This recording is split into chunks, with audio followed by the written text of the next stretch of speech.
បាទជំរាបសួរពុកម៉ែបងប្អូនទាំងអស់គ្នានៅក្នុងសង្គម YouTube បាទណាថ្ងៃនេះខ្ញុំមានស្នែងតេស្តបាទមកចែកជាវដល់បងប្អូនបាទណាបាទ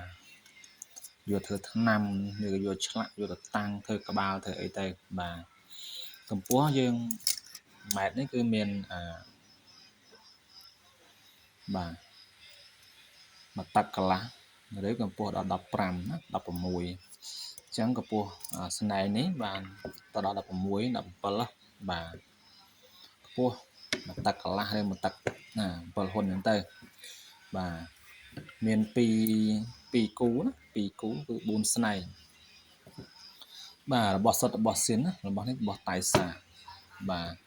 អញ្ចឹងយើងយកធ្វើថ្នាំធ្វើក្បាលដាក់តាំងឬក៏យកទៅឆ្លាក់ចុងចេះក៏បានដែរបាទថ្នាំទាស់100មុខយើងយកទៅដុសបាទថ្នាំទាស់យើងទាស់ទៅស្អីទាស់ទៅសូមទាស់ដឹងមុខអីចឹង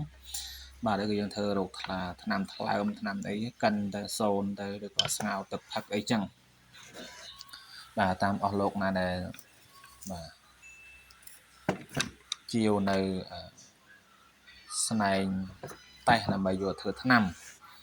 បាទខ្ញុំមាន2គូអស់លោកណាពេញចិត្តបាទចង់ចែកជាវតាមលេខ Telegram របស់ខ្ញុំ088 24 79 826បាទធានាសុទ្ធធានាស៊ីនបាទណា 100%